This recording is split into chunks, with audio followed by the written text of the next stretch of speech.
There is a lot at stake here for the NFL and the NFLPA. The NFL has been destroying the NFLPA over the last couple of CBA negotiations. Whether it was DeMaurice Smith or whether it was now the outgoing former head of the NFLPA, Lloyd Howell, the NFL has been laughing all the way to the bank on the backs of the players and off the status of the NFLPA. The NFLPA brought in a litigator in DeMaurice Smith, who they thought was going to be someone that can talk that talk and walk the walk. He's got a little Johnny Cochran in him where he loves the public spotlight. He loves to gaslight and go ham when the situation calls for it. But when he would get in the boardrooms, DeMaurice Smith would be meek and not Meek Mill.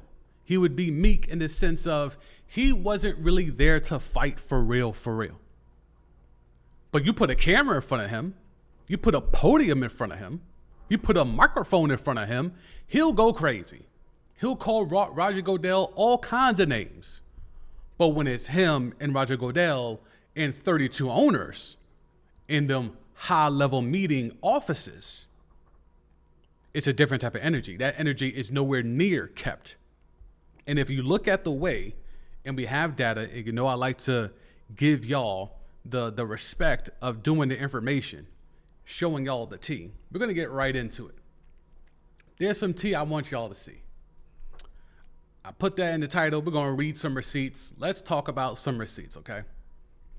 We're going to get to a whole bunch of stuff, but let's start right here. Back in 2006, okay? Y'all can see that. 2006. The last days of a CBA negotiated by the legendary Gene Upshaw. That was the last head of the NFLPA that was a player, a former player, and a legendary player at that.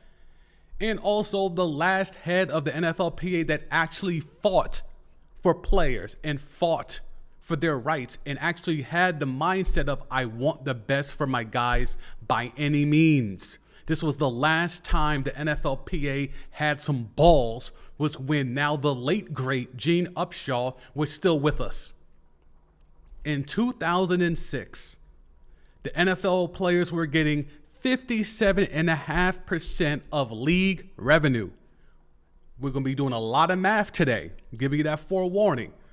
57.5% of league revenue, and they were playing 16 regular season games.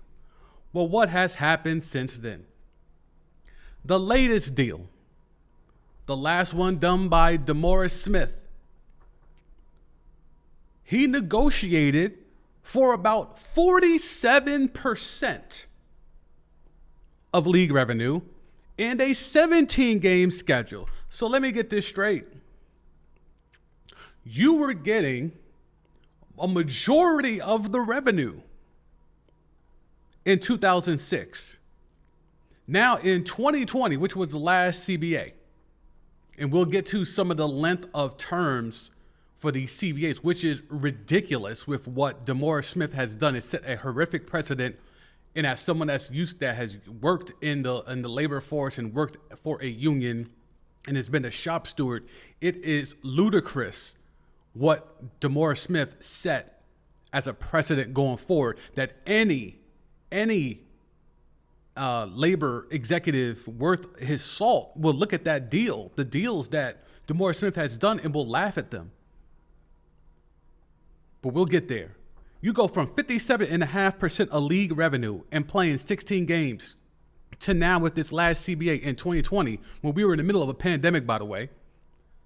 You're now only getting 47% and you're playing an extra game. So I lose 12%. Excuse me, I lose over 10% of the revenue. And I got to play an extra game? Where's the win for the NFL players? Well, they get less practice time, less mandatory workout time, less OTAs. So you're telling me having a few more days off is worth giving back over 10% of the share of the bread that is born off your blood, sweat, and tears?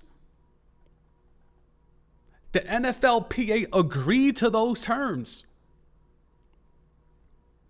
This is why the NFLPA is laughed at. This is why the NFL players are mocked.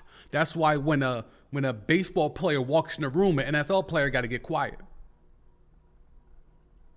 Because for every Patrick Mahomes, there's a Shohei. Shohei walks in and he's got $750 million. And it's guaranteed. No funny money. No roster bonuses 10 years out that he has to hit just to get that bread. That bread is all guaranteed for Shohei, unlike Patrick Mahomes. When a basketball player walks in the room, a football player's got to fall back because that bread is guaranteed. Even a hockey player, when a hockey player walks in the room, as anonymous as they are to you and I, a football player will quickly find out they need to fall back because all of their bread is also guaranteed. So if you're not going to get the guaranteed bread, you at least want to get more of a lion's share of the profits, of the revenue that's being generated off of the fact that you're playing this sport at a high level and it's the #1 TV show every single year. But yet and still the players have lost a percentage of the revenue over every single CBA since 2006. This is almost 20 years later. How have you lost over 10% of revenue in 20 years? And you still don't have no guaranteed money. If you told me we'll take less of the revenue if we can get all of our money guaranteed, I would still have my reservations about it, but at least you're getting something worthwhile. All you've gotten off of losing a percentage of the profit is a couple more days off, a few less mandatory workouts. So you get to spend a few more weeks in Cancun. That's worth losing over 10% of the revenue.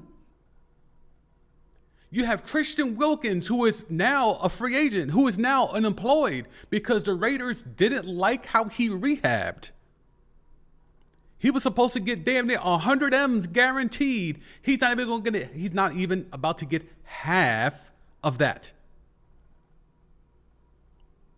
And then allegedly he might have, kissed a player. Allegedly. And don't believe the nonsense about kissing on the forehead. Don't believe. We've seen enough zesty videos of Christian Wilkins that we know it was way more than a kiss on the forehead. But hey, if that's the story they're willing to run with publicly, it don't matter. He's no longer a Raider. He's got to take that to whatever team decides to take a risk, jump out the window, and sign him.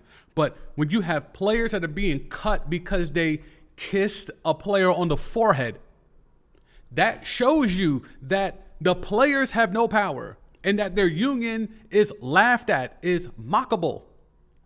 If your union was worth its salt, if a player had a misconduct, even if you want to deem it that, if we really want to deem whatever Christian Wilkins did to be team misconduct or player misconduct, he will be chastised, might then be suspended, might even be fined, but not just straight up released, because his union, a strong union, a powerful union, a union that has leverage and stroke, would arbitrate and grievance the hell out of that and get him his bread.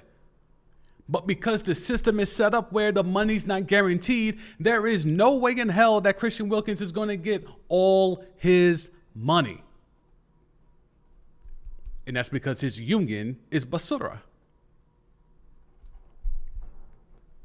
You gave back over 10% of league revenue. You're playing an extra game, and you know that 18th game is coming, and then after that, that 20th game is coming because that's been the plan the whole time. Do you think if Gene Upshaw was still with us, that he would be co-signing players playing 18, possibly 20 games in the near future and getting less money for it, and the bread still ain't guaranteed? This is why the players are mocked. This is why when they walk into the club and they think they could buy out the VIP, and then a baseball player walks in and they could buy more bottles, gets treated better, it's because their bread is guaranteed. Their bread is official tissue. They lost 10% of the revenue. They're playing more. And you see here, expect owners to seek 18 games and potentially a greater share of the revenue when the current deal expires after the 2030 season. So there's a good opportunity that this 47% that the players are hanging on to tooth and nail could get even lower, could be an even lesser payout for players. Yet they're going to play one more game this time around. Then you know 20 coming. I mean, Roger Goodell's been running around talking about 20 low-key for the last couple of years because 18 is already a foregone conclusion because the NFL Players Association, the union, is a joke. When the owners don't even blink twice about publicly talking about what they're expecting to get in a negotiation that's 5 years away, they already know your food. They're planning for you to be food in 5 years. They're telling you that. They're expecting you to be food in 5 years and for you to give it up, give us even more of the bread, and we're going to make you work more. In what scenario is this justifiable? In what scenario is this fair? You're working more, but you're getting less. Where else do we do that? We've just seen successful strikes by, blue collar labor, manual labor workforces, industries that require heavily on manual labor. We've seen successful strikes where they get more of the pie. And in this sport, which we know kills athletes, allegedly, you have them getting less of the pie and playing more. Only in the National Checkdown League. So how did we get here? DeMaurice Smith is problem number one. DeMaurice Smith came out here and for 2 years, for two consecutive collective bargaining agreements, did 10-year deals. So in 2010, after Gene Upshaw unfortunately passed away, he took over for Gene Upshaw. He locked in a 10-year deal off rip. So from 2010 to 2020. 2020, when that deal was expired. Now, again, 10 years is unprecedented in any labor agreement.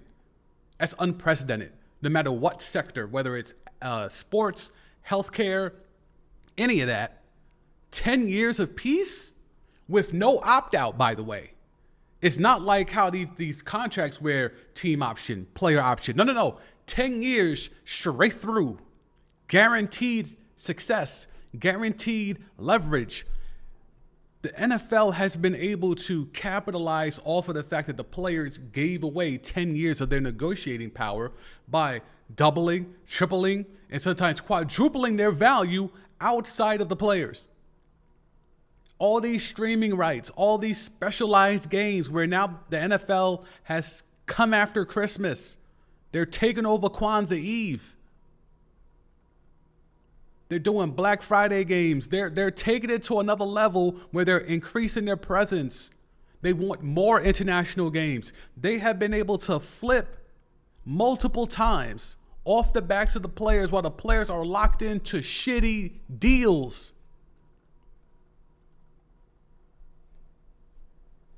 So DeMaurice Smith does that first 10-year deal, no opt-out, straight up. It expires during the pandemic. Everyone is scared. A lot of unions were being eradicated. A lot of unions were being downsized. A lot of unions' impacts were being diminished. The NFL and its owners and its lawyers and its commissioner seized on that opportunity and got up on DeMaurice Smith and was able to coax him to a horrible deal. Again, this last deal here says it. Again, you started at 57.5% of the revenue. And in 2020, you're somehow agreeing to only 47% and playing an extra game just for some days off. Just for some extra days off. Of course, owners signed that deal. So wait, we're already billionaires. Our valuations of all of our franchise have increased 2 and 3-fold since the last CBA. We're making money, so much money that we can't even, we're having hard times hiding the money. We're having hard times trying to keep the valuations private because we're all up. And all you want in this next one is just some more days off, and you're willing to give back some more bread for them days off? When we can cut your contract anyway, what good is an NFL contract when if you're Christian Wilkins, you could be cut and your money is no longer guaranteed? So you're giving back more of the revenue. We already can cut your money whenever we want to, and all you want, you're willing to give us even more money just for some more days off? And we can make you work more? The owners are tap dancing on the players, and the players are silly enough to think, like Micah Parsons, that he has a negotiating power to have a deal with Jerry Jones and get a deal done. That's why you need a union.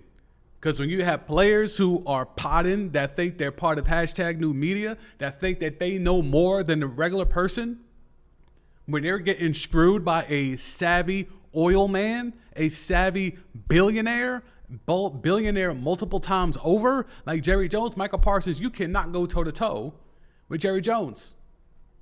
That man played you, and he's got you out here looking stupid. He's got you out here leveraging Des Bryant and hoping Des Bryant can keep his beef going with Nicki Minaj to keep the pressure off the fact that, to distract us from the fact that you trying to negotiate with Jerry Jones one-on-one, and then your agent had to come save you from a shitty deal.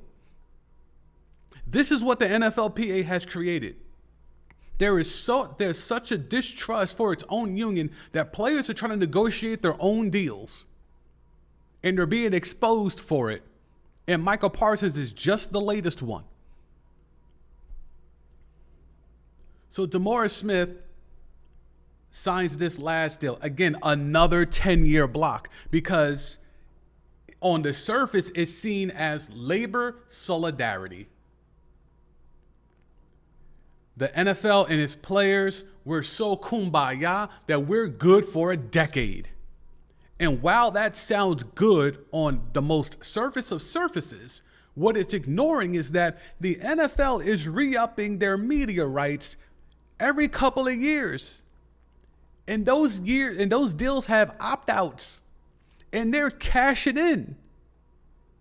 Yet NFL players are stuck at whatever level they were at 2020, while the league, the Shield, has continuously flipped multiple times and increased their value multiple times in that same time frame. So since 2020, the players are locked in. Nothing can improve. There's no opt-out. There's no window to renegotiate.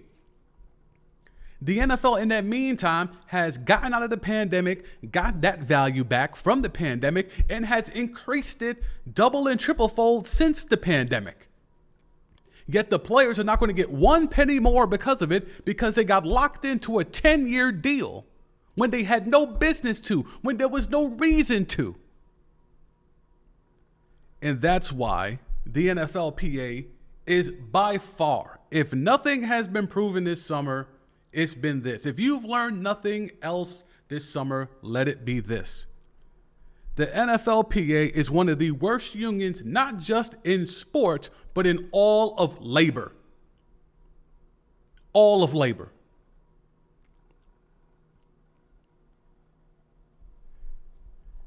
And the reason why all of this got kickstarted is because of this man, Lloyd Howell. Let's pull up your man's Lloyd. Your man's Lloyd. Let's see what we can do here. Go here.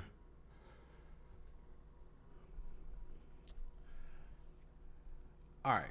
So Pablo Torre's kind of been at the forefront of this latest iteration of finding out what the hell is going on. How did we get here? How did the NFLPA go from J.C. Tretter, its head of its executive director, which is like the player rep, the highest level of being a player representative? He walks away. because he was caught up in some collusion shit. Then they had Lloyd Howell, who was supposed to be the face, who was coming from a Fortune 500 company in Booz Allen. He was there for 30 some odd years at Booz Allen, being one of the head guys over there. And the main thing is that the players were kept out the loop. There's a level of secrecy that the NFLPA instituted amongst itself, because the last time there was a vote, I believe in 2020, or excuse me, 2016, I believe 2016. There was a vote in terms of the players, player representative rank and file piece. There was a vote, and a lot of names were bantied about. And even when DeMaurice Smith was on the way out in 2020, there was a deal where a lot of media outlets were having information leaked to them to publicize what was going on, right? And a lot of player representatives did not like that, right?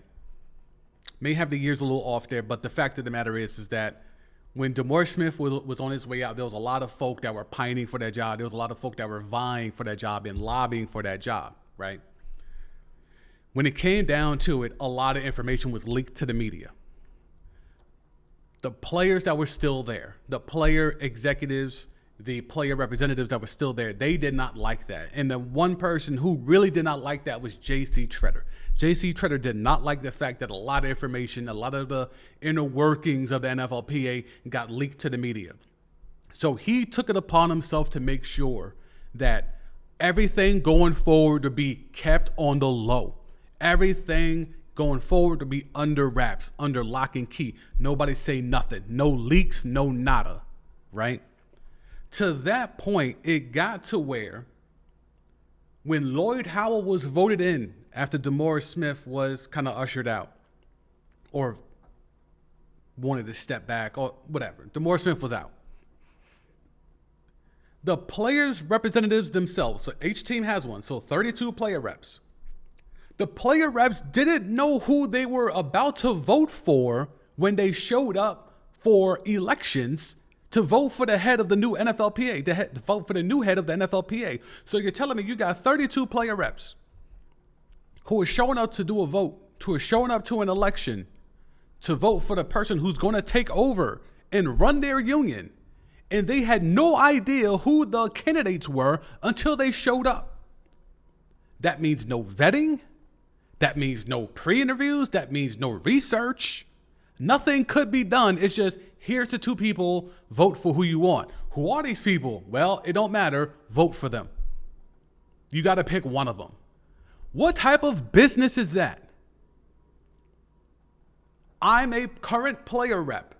I have to go back to my team and explain to the 53-man roster and the practice squad and the draft class coming in that, yeah, vote for me because I get to vote for a guy who I have no who the hell who I'm voting for, but just vote for me so I can vote for someone who I have no idea is going to be there. I have no idea who I'm voting for, but vote for me to cast that vote on your behalf. This is what the NFLPA has done to itself. They neutered themselves. J.C. Tretter, in his fear, in his just straight up fear. And it was probably fear because he knew he was doing dirt. Because if they can leak information from your inner ranks about who's electing, who's going to be elected, who's a finalist, who's not going to be a finalist, if that information could leak, what else could leak? Well, we now know what else could leak. A 61-page document that Pablo Torre was able to get his hands on that shows how much the NFLPA was hiding from its own base. What else could they hide? They could try to hide the fact that Lloyd Howell was running around in Miami on the player's dime, writing off strip club trips as a business expense.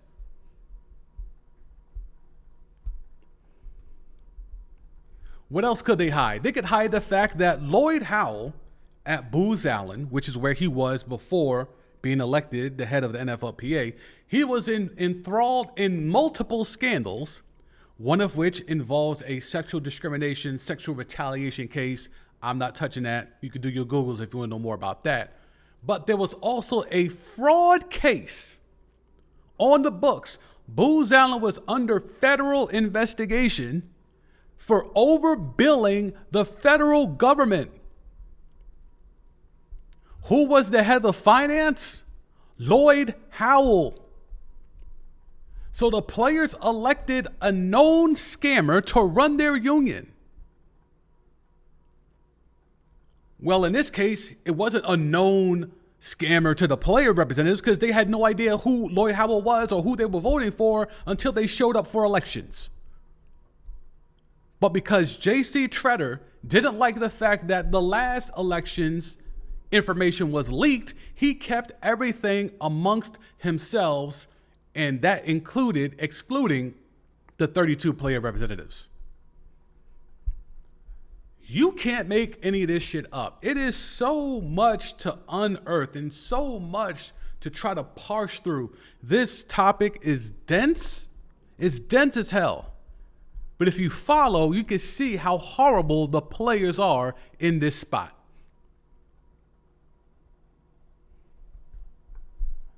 So Lloyd Howell came from a trip, landed in Fort Lauderdale. He has a crib in South Florida. He got a car service from the FLL, Fort Lauderdale Airport, and took that straight to Tootsie's in Miami. Tootsie's is literally the largest strip club in the world. And that's just not, a moniker or a saying. It's 76,000 square feet. That's how much square footage there is in Tootsie's.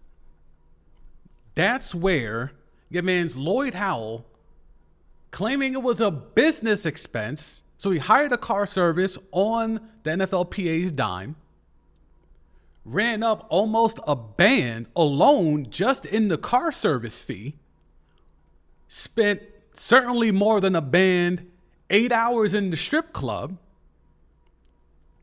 and then continue with that car service to drop him off at his South Florida crib. So he got door to strip club door, from strip club door to his home door service, all on the player's dime. This is factual. The business report was filed. The expense report was filed. This is the head of your union. This information was kept from the players. Let's talk about Lloyd Howell's parking spot. And I know that sounds random, but this will kind of talk to you about the type of dude Lloyd Howell is and was as the head of the NFLPA. Let me see. Let me pull this up here. Get this right. Let's go to this one. All right. So, right down here. Let's talk about a parking spot, right? Let's talk about the stuff that he got. He got $3.4 million in salary, and he got a reserved parking spot or two, right? This is the part of the accoutrement of the job, right? During his 2 years at the union, Howell had the line removed between the two parking spots at the NFLPA headquarters in Washington, D.C.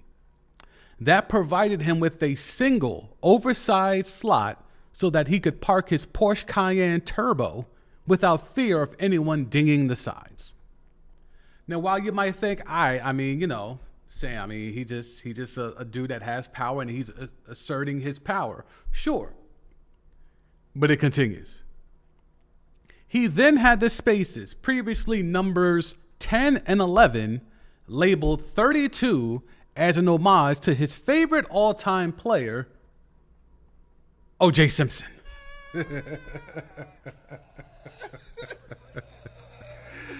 Oh, man. And if you follow a lot of how Lloyd Howell moves, it is not surprising that his favorite player of all time is the late Orenthal James Simpson. Not at all. Not at all, my friend. So you're caking up 3.4 mil. He didn't want to use none of that 3.4 mil in Tootsies. He didn't want to use none of that 3.4 mil with that car service from Fort Lauderdale to Tootsies. He didn't want to use any of that 3.4 mil to go from Tootsies after 8 hours in the Strippy after a business meeting to take him from the Strippy to the crib. He didn't want to use none of that 3.4. But when he pull up to the job, when he pull up to the gig in D.C., he better have that spot open, and it better have number 32 on it for his man's Orenthal. So this is what, and here's the question here, and it's a very sarcastic thing, but it is what it is. That what was important to him. That was what was important to him. Yes, not guaranteed money for players, not fighting for the group that you were elected to lead, not looking owners in the eye and not blinking, none of that. No, I want to make sure I can take this one. I need this Porsche Cayenne Turbo to not get hit. So let's take these two spots, erase that line in the middle. Now I got one big ass spot. Now after that, my man's Juice is my all-time hero. Let's go ahead and drop that 32 on the pavement. Let's go ahead and get that stenciled because we repping for Orenthal. That's what he was riding 10 toes down for. That he was willing, because imagine, that's not a simple ask. That's not something the maintenance crew could just go out and do right away.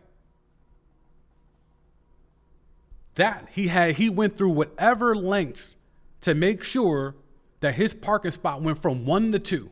Or from 2 to 1, from 2 to 1. And then he went and doubled down even more and said, I don't even want these numbered. We're going to change the number on this too. And I want it to be my favorite player, Orenthal James. That he was willing to move. He was willing to move any and all things to get a parking spot named or numbered after his favorite player. But when it came to the numbers, when it comes to negotiations, he was already saying that he wants the players to play 18 games. Do you understand how crazy that is?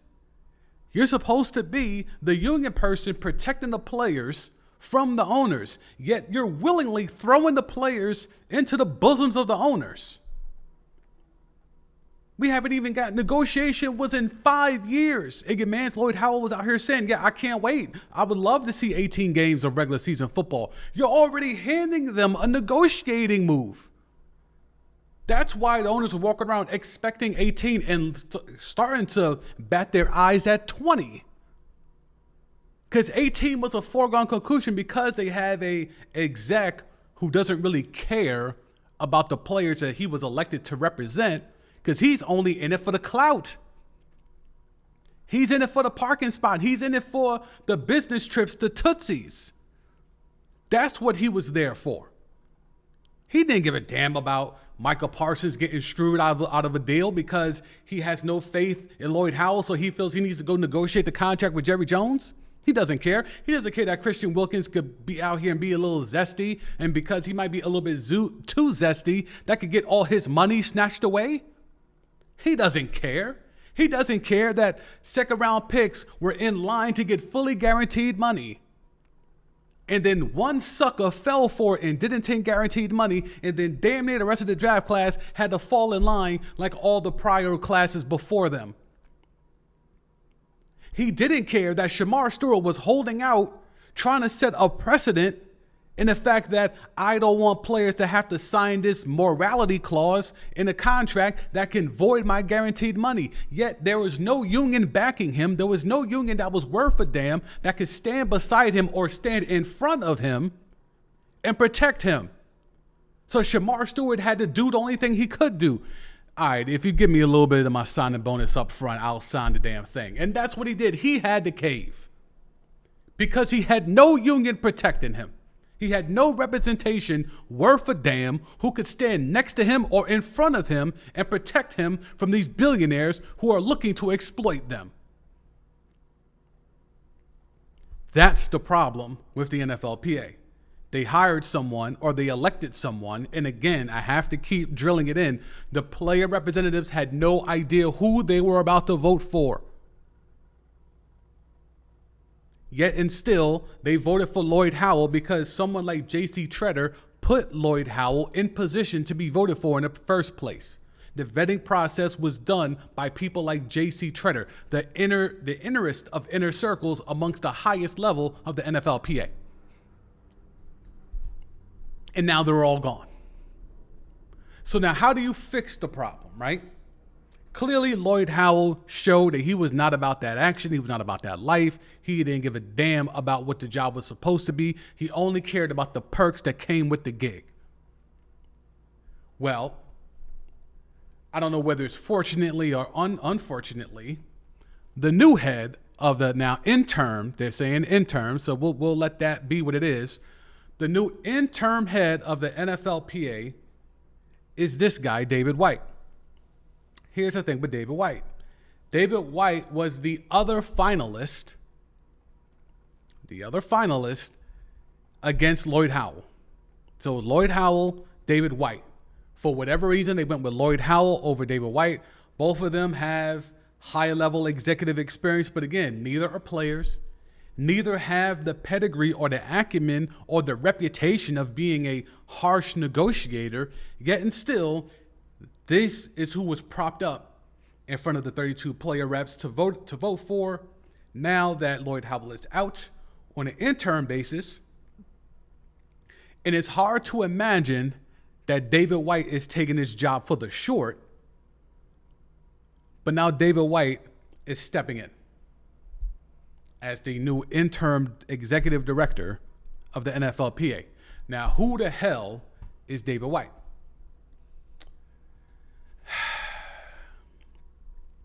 David White's got some things. Let's just go ahead and David White has got some things. Let me go ahead and zoom this in for y'all.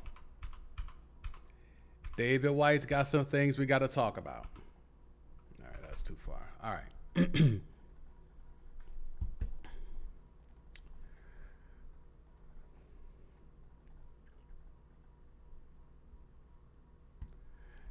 David White is or was the former head or the union president of the SAG-AFTRA. What was he? Let's see if we can find that info real quick. Yes, here it is. Okay. So, yes, David White was the former SAG-AFTRA executive director. He's also known as this guy as Pablo Torre unearthed in some of his research.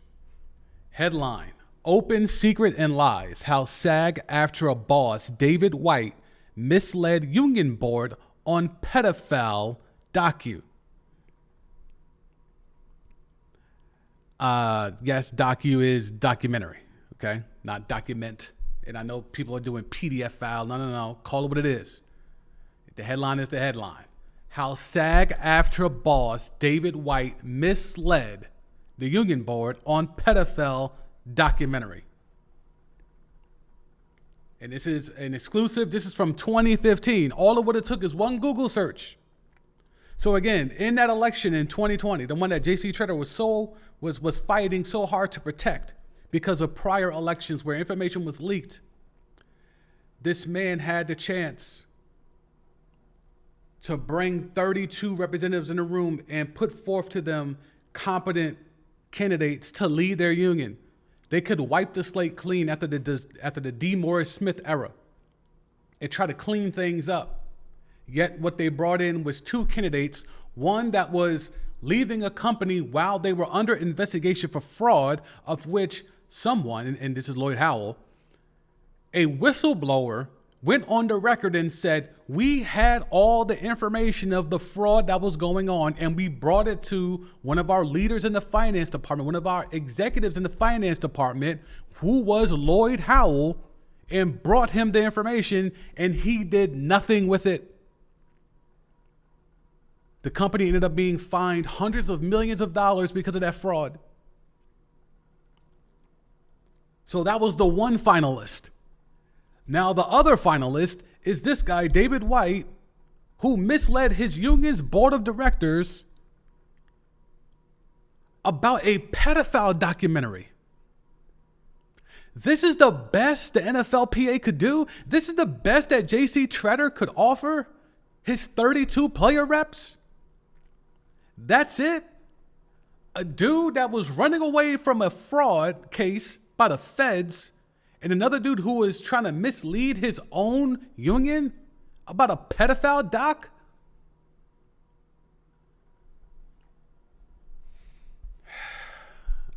I just don't understand it. I don't know how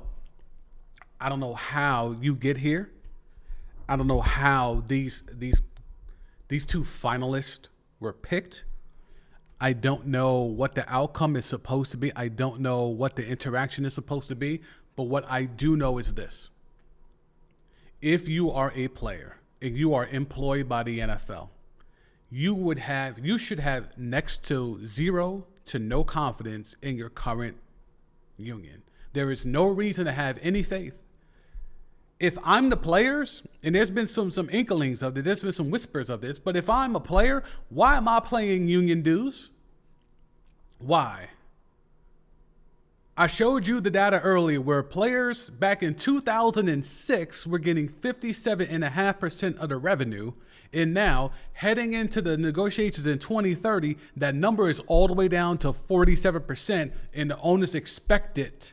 Keyword expect. Expected. They're not, oh, we're going to try to negotiate. No. They expect it to get lower and make them work more. If I'm a current player, why am I paying NFL dues? Why would I pay my NFLPA union dues if I'm a current player right now? Seriously, give me a reason why. I'm getting less money. I still don't have guaranteed money. Yes, I can take longer vacations. I can miss a couple of OTAs now because we were able to get some of them to not be mandatory and be more voluntary. But I still don't have guaranteed contracts. I'm getting less of the revenue. The league is renegotiating their media rights for billions upon billions of dollars every couple of years. Meanwhile, we're locked in for a full decade. And it's going to be hard as hell to go back from that. And that's why D. Morris Smith has to be blamed just as much as Lloyd Howell. And I don't know what David White's going to do, but I don't have a lot of faith. And if I'm a player, I damn sure don't got no faith in him. But D. Morris Smith set these players up and set the future NFLPA executive directors up for failure by giving away 10 years of labor peace. That is something you never do.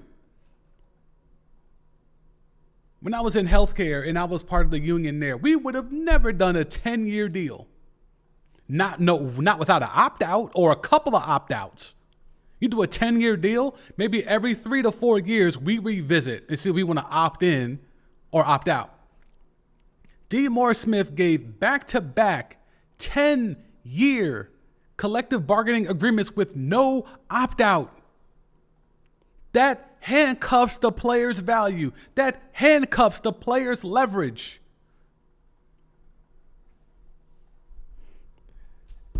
I've called this union a piss poor union. We need to come up with better terms because there needs to be an even worse term than piss poor. They're not just bad. They're not just trash or basura. They're worse than that. They're not just inept. They're not just incompetent. Like, there needs to be more words for what the NFLPA actually is. You can't tell me this sport that generates, the Lakers just sold for what, 10 billion? You don't think Jerry thinks his Cowboys are worth double that? And still, Michael Parsons is walking around here trying to negotiate his own deal because he feels like he has to?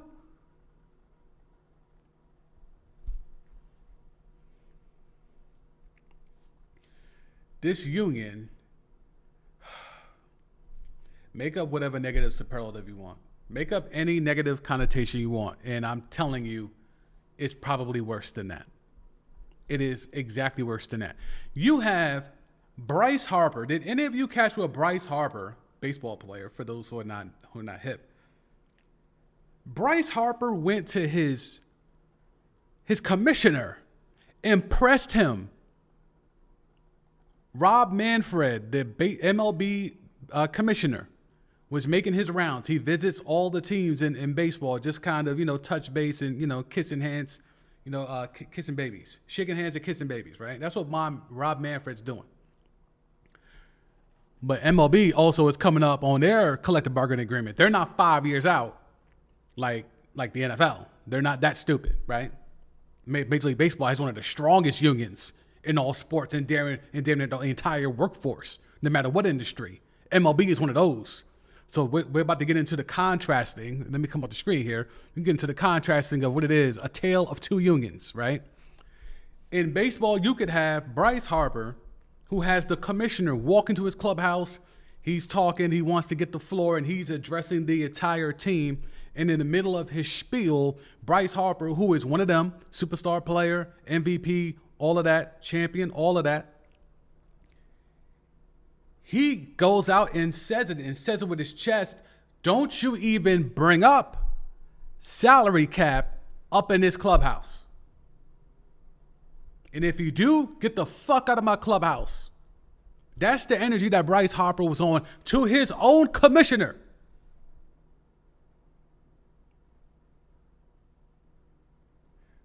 Do you think that would ever even come close? Can you even imagine a scenario where that would happen in the Shield, where that would happen in the National Checkdown League, where that would happen in the NFL?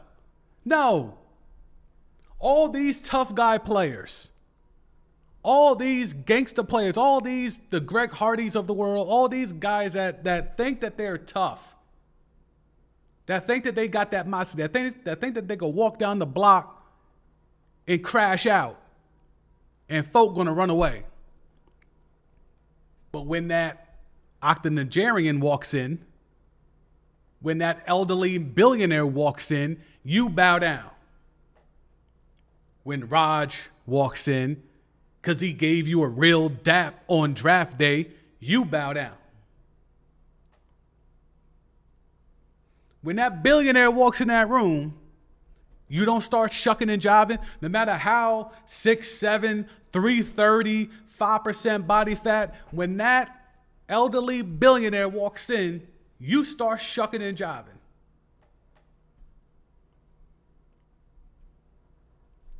When Raj walks in, you can't wait to dap him up. Remember me from draft night? I gave you a bear hug. You can't wait. Press Roger Goodell like how Bryce Harper pressed Rob Manfred. Rob Manfred got pressed. This is the commissioner of his sport, and Bryce Harper looked at him with disdain and spoke to him like he was lesser than. Because you know what? In all actuality, Rob Manfred is lesser than Bryce Harper. Why won't NFL players look at Raj with the same energy? The NFL was caught colluding against Kaepernick. The NFL was caught. Where's Eric Reed? Kaepernick, collusion. Eric Reed, blackballed. After Nasty Man got his fully guaranteed contract, Kyler Murray was conspired against to make sure he didn't get fully guaranteed money. Justin Herbert was conspired against to make sure he wouldn't get fully guaranteed money. The arbitrator ruled that. Even though in his actual decision, the NFL won, what the arbitrator said was, hey, there's real evidence. There's like real proof. So again, I don't know how they lost, but there's real proof that players were colluded against by not only the owners, but by Goodell himself.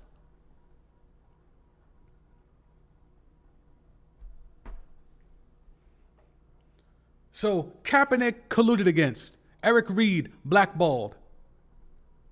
Nasty Man gets fully guaranteed money. That makes it incapable for Kyler Murray and Justin Herbert, to get fully guaranteed money. Then the Lamar Jackson saga happens a couple of years later. And he gets put on a restricted franchise tag. And then within minutes, within seconds damn near, I remember we were live here. Within seconds, a number of NFL teams were all leaking to the media, we are not interested in Lamar Jackson. That's collusion. To this day, my most popular video, my most viewed video on this channel is me talking about that in real time because it was so obvious. And no shade to Pablo Torre. He got the actual documents that proved that it was collusion, but we didn't need to know that that was collusion. We were talking about it here in real time.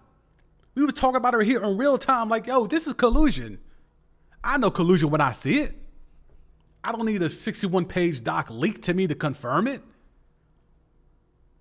Arthur Blank was bending over backwards, talking to the press fast, quick, fast, in a hurry about how the Falcons had no interest in Lamar Jackson. The minute that the Ravens put the restricted franchise tag on Lamar Jackson, the Falcons, it was a number of teams that couldn't wait to announce, we want nothing to do with Lamar Jackson. That's collusion.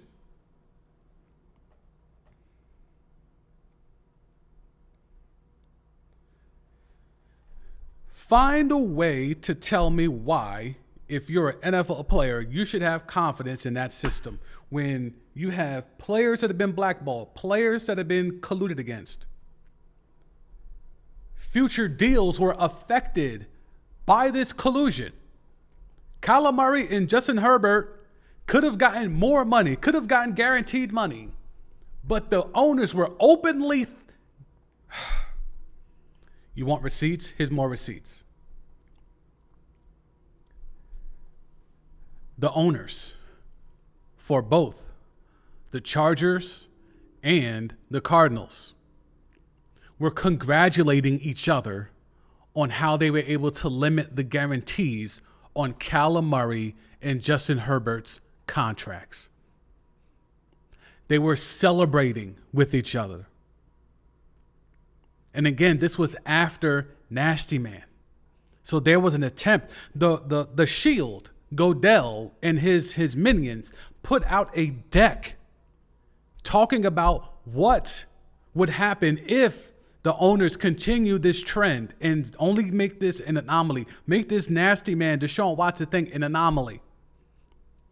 Don't make this a trend, because if it's a trend, this is what it's going to look like if we now have to pay elite quarterbacks fully guaranteed money.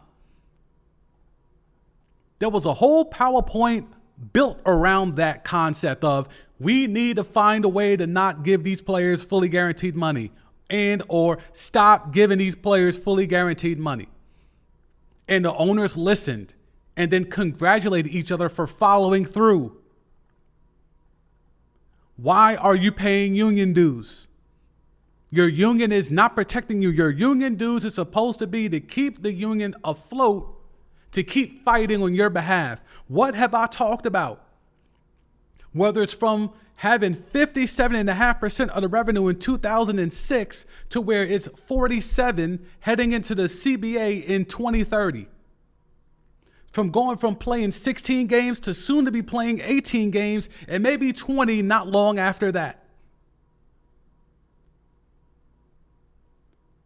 From still not having guaranteed money and then having the league conspire and collude specifically against you to stop you from getting fully guaranteed money.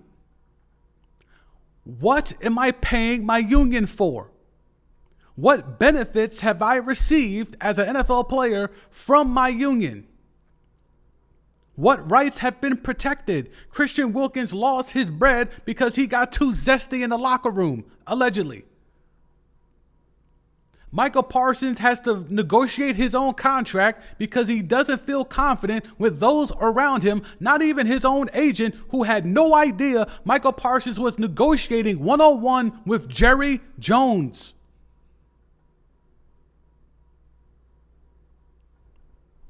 Why are you paying union dues?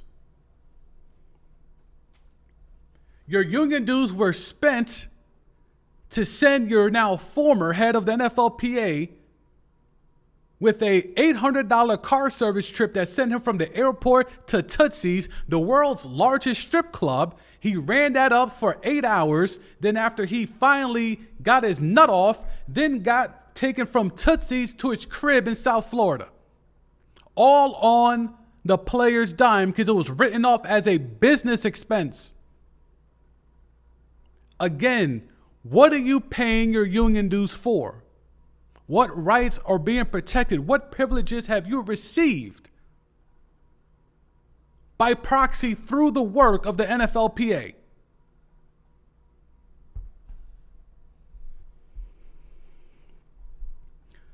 I know the labor stuff goes over a lot of fans' head because they only care about results, games, scores, touchdowns, fantasy, wins, losses, Super Bowl, all of that. I get it. But we also all have jobs. And I would love for y'all to have that experience. Well, actually, no, I don't want y'all to experience it, but just in case you do, tell me how you would handle your job coming to you and saying, hey, we want you to work more but earn less. You would feel upset about that.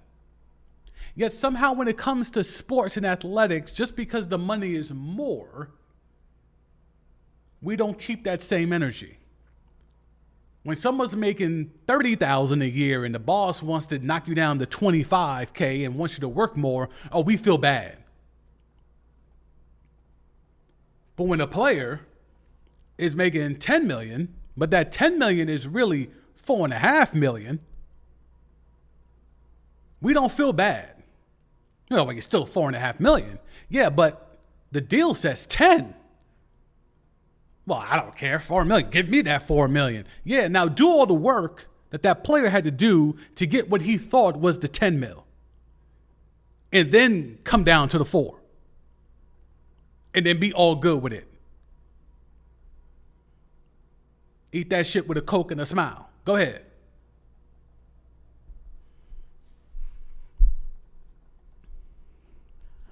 Oh, this topic is crazy.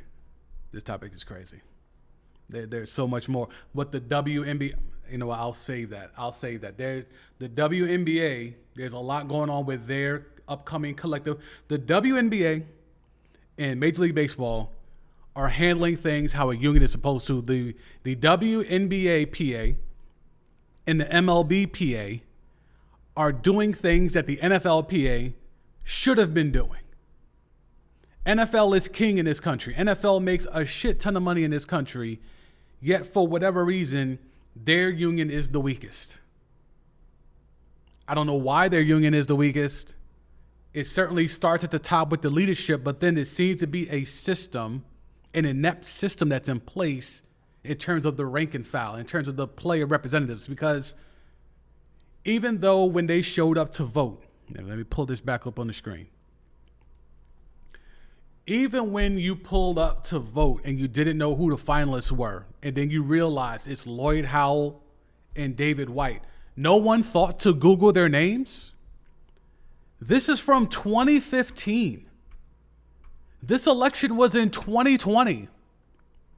No one in that room thought, well, let me Google these dudes to see just who they are. One Google search, and you could find this article from 2015.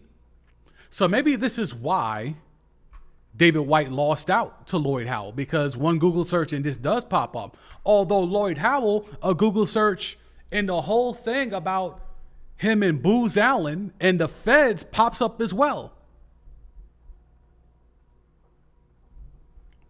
But that was more in real time. So Lloyd Howell might have got the gig just because his thing was ongoing and probably was less Googleable, if that's a term, as opposed to David White, whose thing was 5 years in the past at the time of the election and was an easy Google search away. So now after all this tea comes out about Lloyd Howell, about the parking spot, dedicating it to Orenthal, strip clubs, writing it off on the players' backs, he's not really about that action in that boardroom. He's giving it up for 18 games, even though that's not even on the table yet because the negotiation window is 5 years from now because of what DeMaurice Smith did during the pandemic.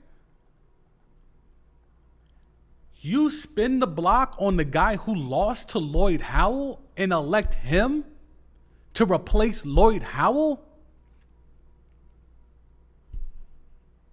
It just doesn't make a lot of sense. It just doesn't. There's not a lot here that makes sense. When you look at Lamar Jackson's contract being directly affected because Lloyd Howell didn't disclose, or excuse me, let me get the order of this right. Lloyd Howell and the NFLPA did not tell the players about that arbitration case where the Chargers and the Cardinals owners were celebrating over the fact that they were able to stop Kyler Murray and Justin Herbert from getting fully guaranteed money after Nasty Man got his bag. Even though the league won, the arbitrator ruled that, yes, the league, the owners, the commissioner did collude against the players getting fully guaranteed money.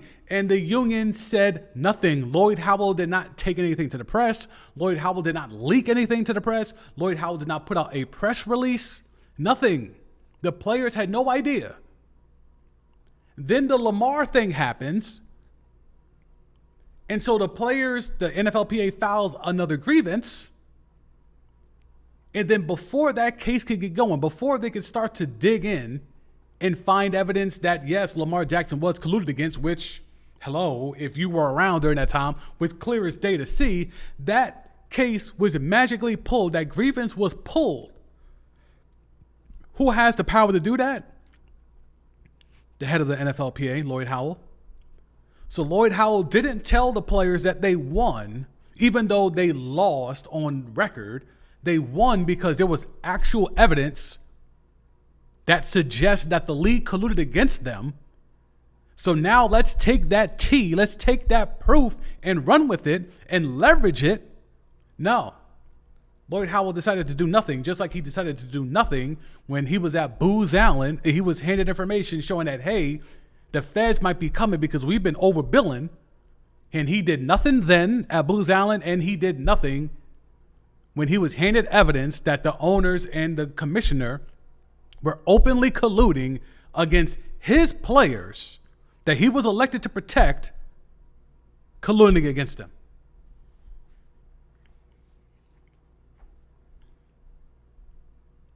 I just don't understand it. I don't understand it. I don't get it. There's so much more there. So then after that, then the Lamar thing happens. It was clear to everyone who was involved that the NFL was again colluding like they did when Nasty Man got his money. And they put another grievance. So they have enough gumption to file the grievance and to go to arbitration. And then when they get a ruling that works in their favor, do nothing. And then they spin the block again when Lamar clearly gets colluded against. And before they can even get through another arbitration, they pull it. Because they know what they were going to find because it was clear the first time. What more did you need? If owners are celebrating that they were happy that they were able to keep Kyler Murray and Justin Herbert from getting their bag, what makes you think owners weren't doing the same when it came to Lamar Jackson when he was on a restricted franchise tag? And again, you got the second round picks and it's so much more to this. All right. I just wanted to get that off. I know it's been a minute since I've been on here, whether it's on the live stream or even dropping a pod, but I got a lot of shit to get off, and we're going to take the time that we have to get this off. I got some more stuff coming on the WNBA and their upcoming negotiations. Again, I know this is the business of sports, and that's not the sexiest, but I'm going to make it sexy because there's some egregious numbers being thrown around about the WNBA. There's some numbers that people are not understanding when it comes to the WNBA, and I'm going to talk about that. And then just the MLB and the fact that they're able to stand 10 toes down and tell their commissioner, get the fuck out of my clubhouse if you talking that salary cap shit. Again, MLB, only sport without a cap. Basketball got a cap. Hockey got a cap. And the NFL, I mean, we don't even got, he got everything that works against the players financially. So I got more stuff to do on that, so I'll be here for that. I got some top 10 stuff. We're going to do some top 10 QBs heading into the season, top 10 wide receivers coming into the seasons. We're going to be doing that in the very near future. A different look, different vibe, different feel to it, but still trying to give you some preview stuff as we head into a new season of NFL football. So even though I give you the business stuff here and I come down hard on the players and talk about the business side of it, we still going to chop it about ball, because ball is life, whether it's football, basketball, baseball, whatever it is, ball is life. So I have been your host, The Sam D. I appreciate those on the replay that were able to tap in. If you're able to tap in live, salute to you as well. But replay crew, I'll catch you. If you want to tap in on the comments, I will be there. Always in the comments, good, bad, or indifferent. But I go by the name of The Sam D. I say all the things that your favorites can't and won't say. For The Sam D podcast, for Timeline T, for the Sam D YouTube channel. I'm out.